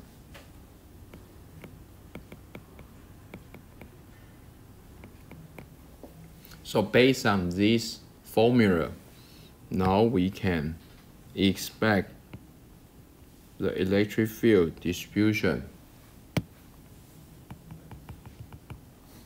will be equal to a linear function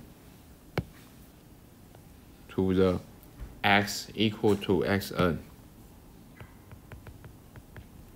and also will be linear function to the x equal to minus xp.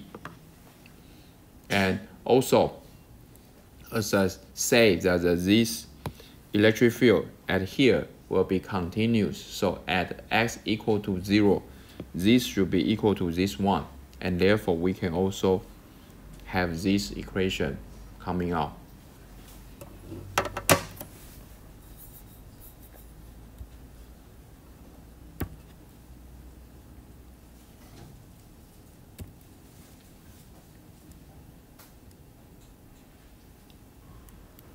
So once we know the electric field distribution with respect to the x, then the next question is we are interested in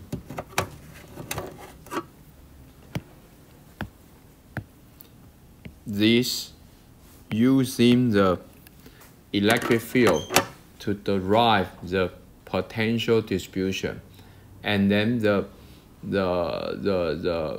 methodology is the same. We just do the integration with this one, then we will have this result, and do the integration with this one, we will have this result. And this suggests that our potential distribution function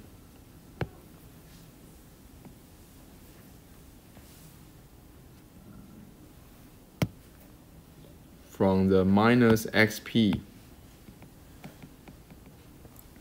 to the positive xn.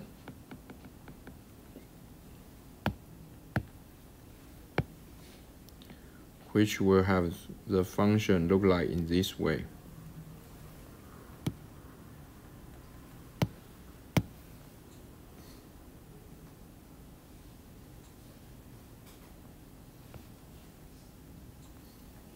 And then this will be equal to our VBI, our built-in potential inside this PN junction.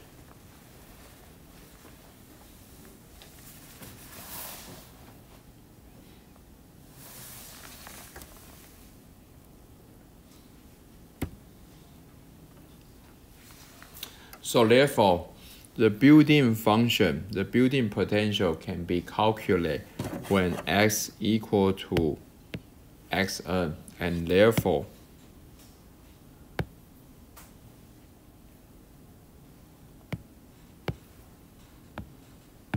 the equation is shown me here.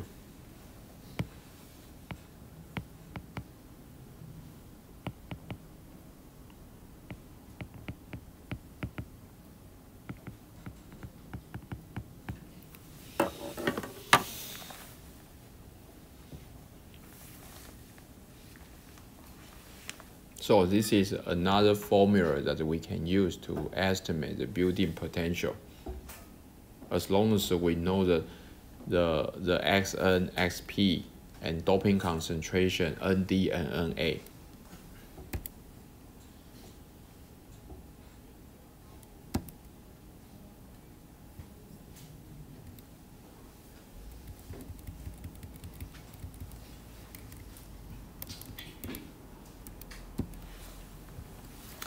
And as you know that one of the key parameters inside this PN junction is related to the width of the space charge. That's what we call the space charge width, or sometimes we just call this as a depletion width.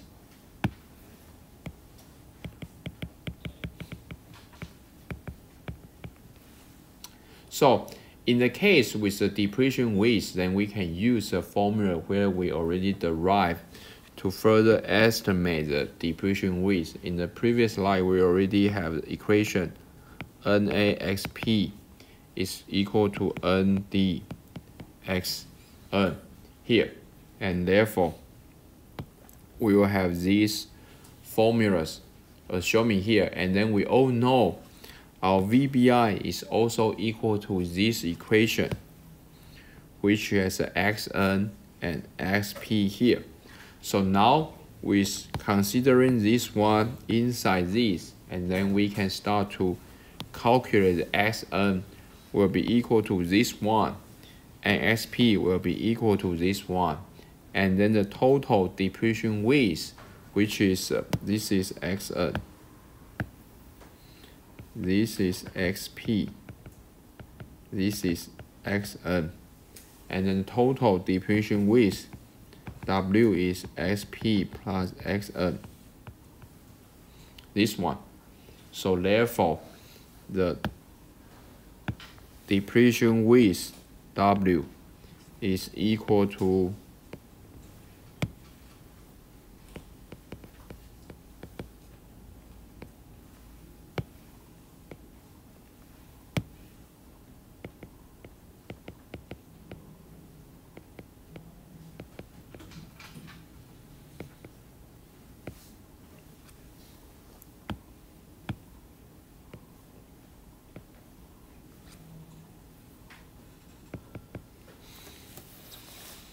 So therefore, we can understand that the depletion width is correlated with Ni, Na, and Nd as well. So now, of course, this equation is important, but we also have to understand that what would be the case if we have the different doping concentration, because in reality, we will not always have the same concentration of the P and N. So if you look at the first case,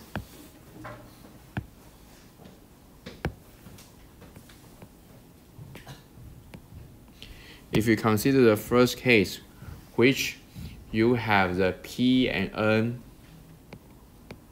has the same concentration, so this suggests that our XP will be equal to XN. But it's very rare to have such case. In most of the case, actually we are consider the different concentration of the P and N. So if we consider the second case,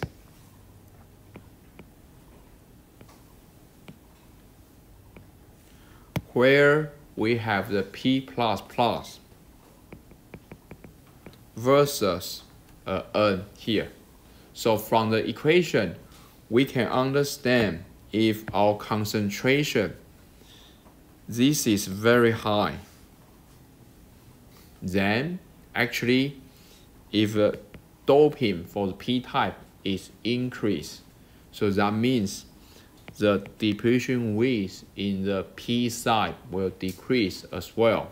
So that means if we consider the general P plus N junction, then our Na increase will lead to the decrease of the Xp. So therefore, if we consider the case of a P++ versus N, then the depletion width in the P++ side will be very, very small, and the depletion width in the N side will be quite large. So therefore, in this case, our Xp will be much smaller than Xn. And also similarly, you consider another case where you have a P over N++, and therefore we can foresee this depletion width will be very small. But on the other hand, the depletion width for the P side will be much larger. So we will have the Xp much larger than Xn. But why do we have to consider these two extreme cases? But actually this is not a two extreme case. This is a two case that are very often see in our MOSFET, because in our transistor, in our MOSFET, our doping in the P and N will not always the same.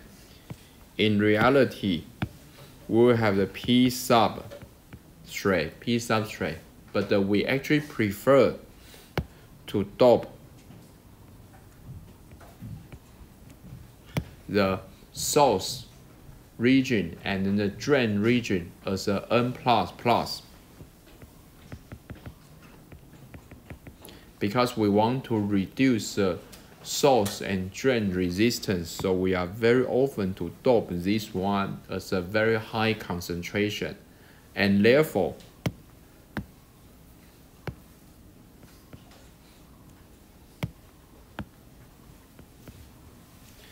because we dope this one in the high concentration, so we can foresee this PN junction is exactly the same like this one. So therefore, the depletion width in the MOSFET inside the P and N region will not be the same, and most likely will be very small in the N++ region, but very large in the P sub region. So in the MOSFET, we have the depletion region where our Xp will much larger than Xn.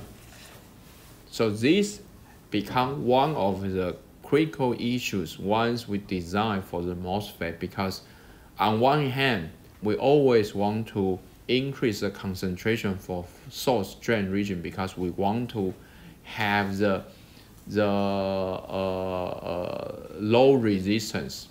But on the other hand, this will create the issue that the very small depletion region inside and very large depletion region in the P substrate. And in the end, this will cause some second order non-ideal effect that we will talk about later. So that's why it will be great that at this moment you already start to have the feeling that the doping concentration difference in the PN junction is not only related to the PN junction or PN diode, this kind of device. In the end, it's also highly influenced on our MOSFET characteristic later. Okay, so this is the case under the zero bias. But we will be also interested in the case under a different bias. And then the first case that we are interested in is under the reverse bias.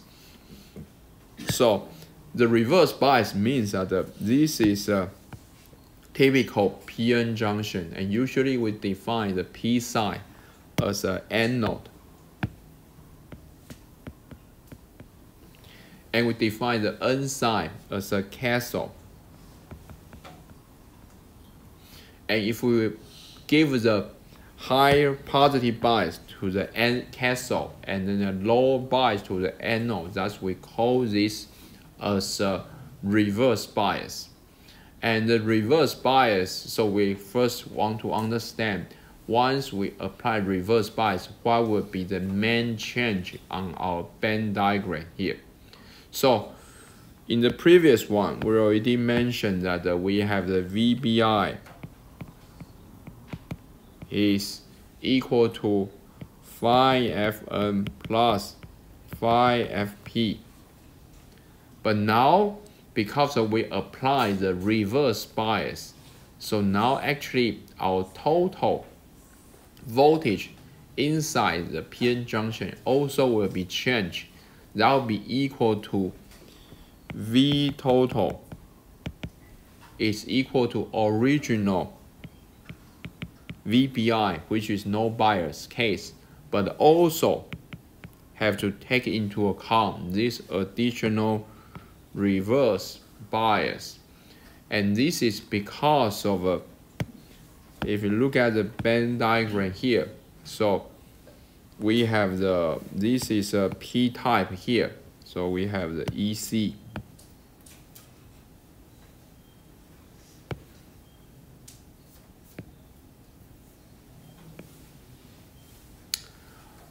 Because this is a P type, so we should consider the Fermi energy close to the valence band, EC, EV. But now, because this is under the reverse applied bias, so this is not the thermal equilibrium case.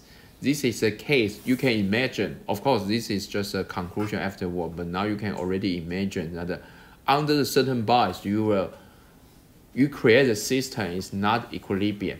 So therefore, you must actually start to consider the case that has additional carriers, can be either generated or can be either recombined. In anyhow, there's a certain excess carrier is possible to be generated under the certain additional bias. So therefore, once we consider the excess carrier as we already mentioned in the last chapter, so we are no longer under the equilibrium, so we are no longer to have a Fermi energy. And then the case we are talking about is a quasi-Fermi energy. So now we have a EFB, that's a quasi-Fermi energy here for the P type in the P region. And similarly, we can consider the case to the right, that where this is an N-type semiconductor.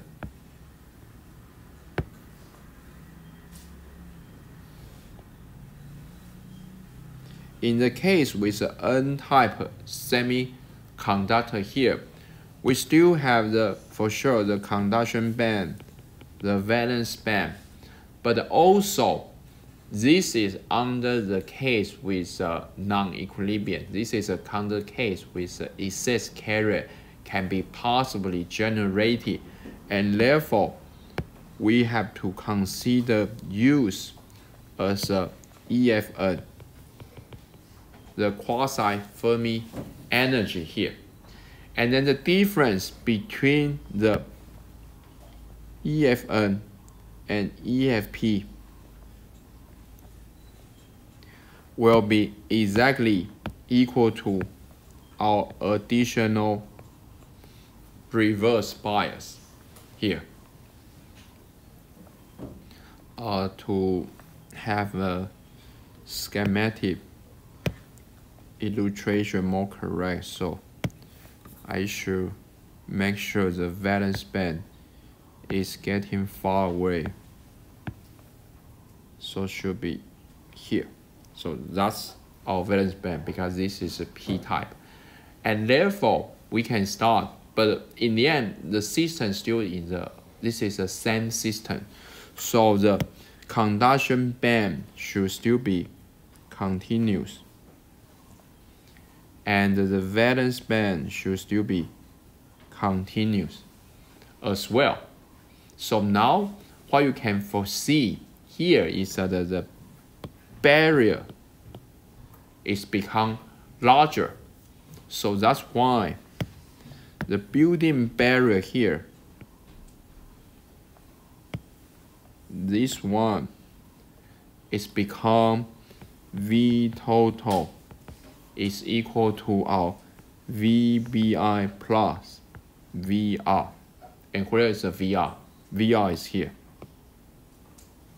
So still, this VBI can be calculated as phi Fn plus phi Fp plus VR. And where is the phi Fn, phi P? We have to first still draw the intrinsic Fermi energy, EFI, EFI.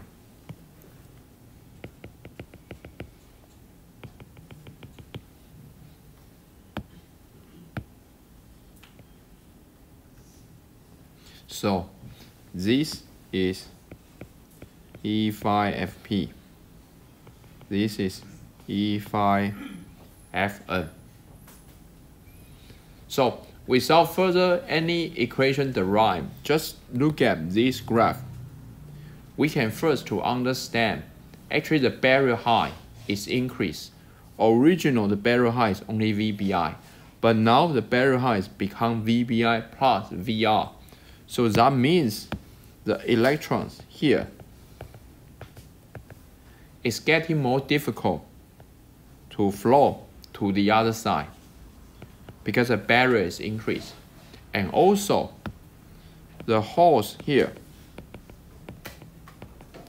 is getting more difficult flow to the right, and this is because the barrier is increased.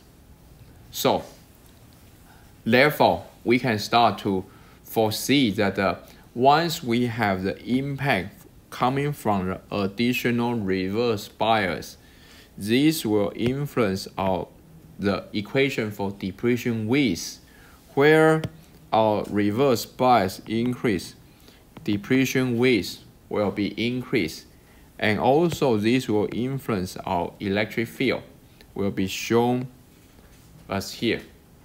So this suggests that once we have the PN junction as shown here,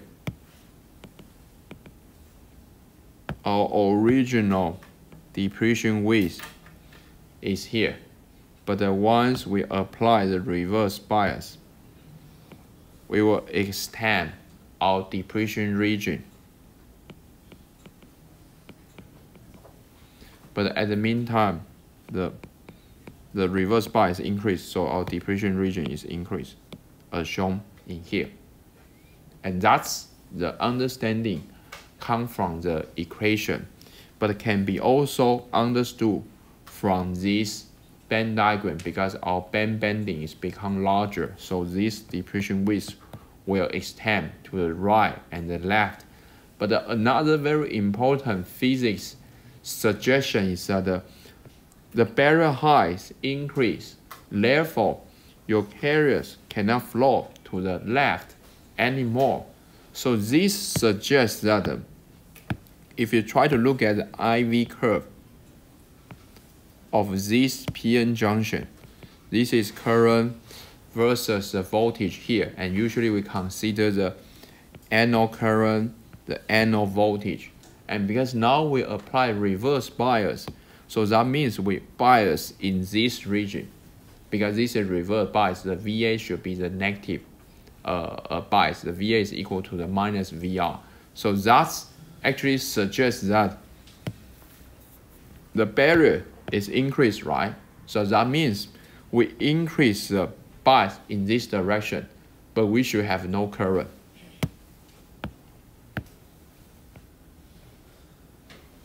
The current should be equal to 0.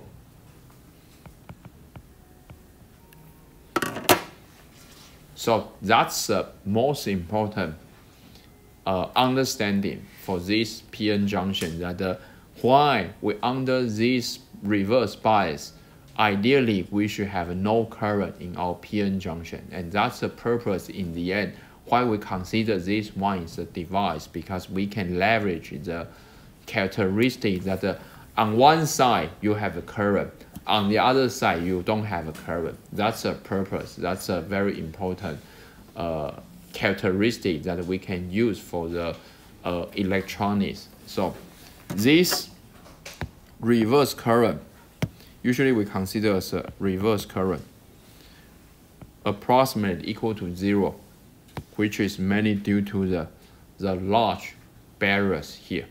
So therefore, once we increase the reverse bias, the conclusion is that we increase the potential barrier.